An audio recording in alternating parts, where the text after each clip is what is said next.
PM Shri राजकीय बाल वरिष्ठ माध्यमिक विद्यालय नदौन जिला हमीरपुर का छात्र आज आपके सामने एक राष्ट्र एक चुनाव के ऊपर अपने विचार रखूंगा। किसी भी जीवंत लोकतंत्र में चुनाव एक अनिवार्य प्रक्रिया है, लेकिन भारत जैसे बड़े लोकतांत्रिक देश में चुनाव स्वस्थ एवं निष्पक्ष रूप में करवाना हमेशा से ही एक बहुत बड़ी चुनौती रही है और उससे हमारे देश के खजाने के ऊपर इतना भारी असर पड़ता है तो हमारी अर्थव्यवस्था के ऊपर भी बहुत ज्यादा असर पड़ता है। इसी सबसे बचने के लिए नीति निर्माताओं ने एक राष्ट्रीय चुनाव का विचार रखा, लेकिन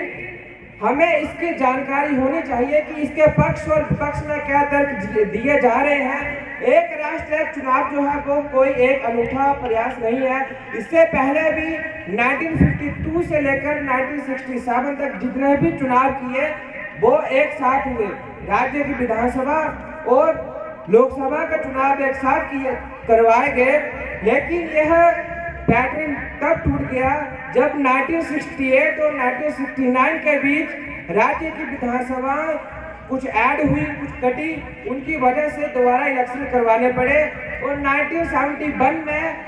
लोकसभा का चुनाव समय से पहले ही किसी कारणवश करवाने पड़े, तो ये पैटर्न समाप्त हो गया। तो उस वजह से जो है हमारे राज्य विधानसभा का चुनाव और लोकसभा का चुनाव जो है वो अलग अलग होने शुरू हो गए। लेकिन हमारे मन में एक ये प्रश्न आता है कि यदि ये दोनों चुनाव इकट्ठे हो रहे हैं तो नगर पंचायत और ग्राम पंचायत के चुनाव इनमें शामिल क्यों नहीं है। तो